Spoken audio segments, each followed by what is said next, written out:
In front of you are 3 cups. Underneath one of them is a ball. Follow the ball and guess the right cup. Let's try. Now, have you made your choice? If you chose this cup, you just fell for one of the oldest scams in history, dating all the way back to ancient Egypt. In this video, we reveal the secrets behind some of the most clever scams in history, from ancient fraud 4,000 years ago to the silly gooseneck game, which hides a secret, and why you should never play the cups and balls game. But first, let's break down one of the most well-planned scams in the late 1800s. At its peak, this scam was pulling in around $10,000 a month in Chicago. That's the equivalent of hundreds of thousands of dollars today. And it worked because it wasn't just one con man. Up to 10 professional scammers worked together to pull this off. The scam included a fake shop, a rigged game, and even a fake police officer. Here's how the entire scam worked. Near a busy place where travelers pass through, one of the scammers would approach you. "Hey, John, is that you?" You tell him he must be mistaken. John is not your name. But during the awkward conversation, he casually learns your real name and where you're from. And that's all he needs. Because nearby, another member of the gang is waiting. As soon as he learns your name and hometown, the scam begins. The man who has been secretly listening approaches you. This man calls you by your actual name. He tells you he recognizes you because he's related to someone back in your town, preferably someone you know and trust. Suddenly, this stranger feels familiar, someone connected to home. He explains that he works for a tailor and that they're running a promotion. They're giving away free suits to travelers. All they ask is that when you get home, you tell people where you got it. To you, this sounds like a great deal. So he invites you to stop by their shop nearby. Inside, things feel casual. However, the manager is out for a moment, and you must wait until he's back to get the free suit. While you wait, a few other men walk in. They look like ordinary guys, and one of them suggests passing the time by playing a simple card game. Just 4 cards, 3 aces and 1 joker. The rules are simple. Guess where the joker is. One of the men plays and wins. Another tries, he also wins. The game looks simple. Now it's your turn. You place a small bet, and you win. But what you don't realize is that every single person in that room is part of the scam, and your win is just an attempt to make you bet even more. The results are staged, and when the bets get bigger, the game changes. The moment you put down real money, the cards are quietly switched using sleight of hand.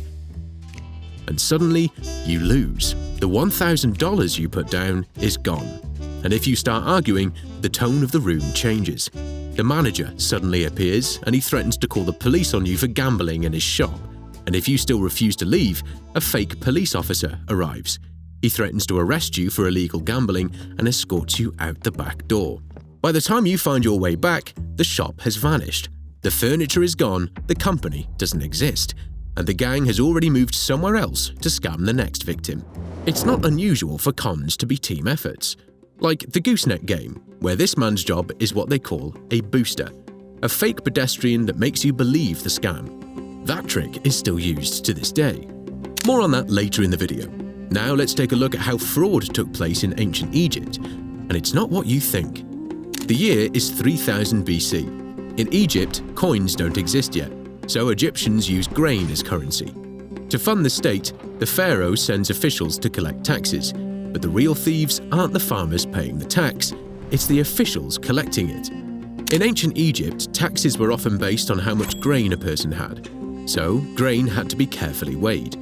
To do that, Egyptians used a simple balance scale, one tray for the grain, the other for official stone weights that represented standard units. It was a straightforward system. So, how did the scam work? One of the officials would distract the farmer, while another corrupt official secretly added stones to the farmer's grain. That made it look like the farmer owed more tax than he really did. The farmer paid the inflated amount, and the officials pocketed the difference. This kind of fraud continued for centuries, until the pharaoh enforced laws so strict few dared risk getting caught. Tax corruption was punished by having the nose cut off and the criminal exiled. Even with grain as a currency, ancient Egypt struggled with fraud. But more than 4,000 years later in England, a simple crime involving coins nearly collapsed the entire economy. This is an ordinary coin. But why do most coins have ridged edges? It all goes back to the 1200s, when coins were valuable because of the silver it was made of. If you needed change in the store, it was normal to use your tin snip and cut the silver coin in half. Now you have a half penny. If you cut it again, you now have a quarter of a penny. But this soon became impractical, and the design was changed. With the new design came a new problem. You would use your tin snip, and instead of cutting the coin in half for a change, you'd now cut around the edges of the coin. Now the coin is still accepted in stores, but you suddenly have these silver clippings which you can melt down and sell for profit. Little by little, coins circulating in England became smaller, thinner, and increasingly deformed. This became a huge problem in the country, and they introduced new brutal punishments for clipping coins. If found guilty, men could be hanged and women could be burnt alive. Yet the crime didn't disappear. In 1696, the Great Recoinage was launched to battle coin clipping. The plan was simple: replace all the coins with new ones. But this quickly created several problems. First of all, people were told that coins could be returned no matter their condition. That backfired. Once people realized clipped coins would be exchanged at full value, many rushed to clip as much silver as possible before turning them in. The government had to replace millions of coins while receiving almost no valuable metal in return.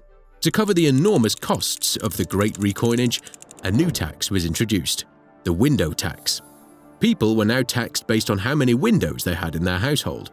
The response was predictable. People began bricking up their windows to avoid the tax, resulting in people getting sick because of bad ventilation. All because of coin clipping. At least the window tax blocked out light, just like today's sponsor, Manta Sleep. I've always struggled with light when trying to sleep, and even small things can make a difference. Since I started using this sleep mask, I fall asleep much faster, and I stay asleep longer. What I like most is how comfortable and premium it feels. Instead of a tight, uncomfortable strap pressing against my face, the mask is fully adjustable, and the eye cups rest around my eyes. I get complete blackout without any unnecessary strain. They also have different versions depending on what you prefer. A cooling mask that helps you sleep during warmer nights, a steam mask for a cozier, warm feel in the winter, and my personal favorite, the sleep mask with built-in Bluetooth speakers, perfect for listening to history while falling asleep. This was really nice when I took a flight to Rome to do research on an upcoming video. Sleep is such an important part of everyday life, so if you want to improve yours, go to mantasleep.com and use my code LOSTINTIME for 10% off. Thanks to Manta Sleep for sponsoring the channel. Now let's get back to the video. Coin clipping was a national and widespread issue. This next scam, however, was not big.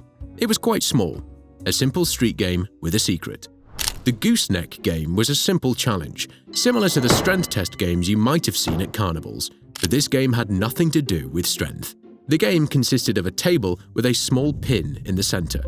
Through the table was a vertical wooden post, topped with a carved goose head. On the neck of the goose, painted numbers show your score.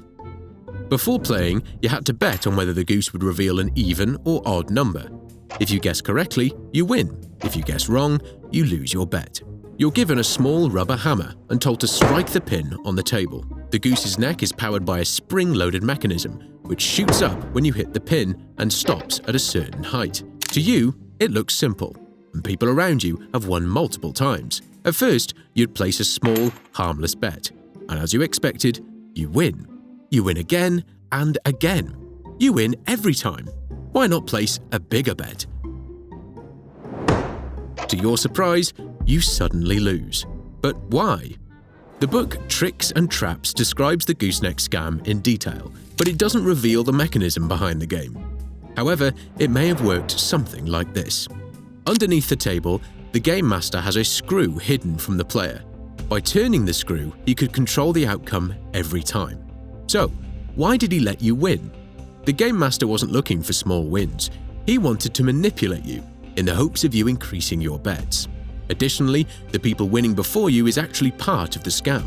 They are so-called boosters, actors convincing you the game is winnable.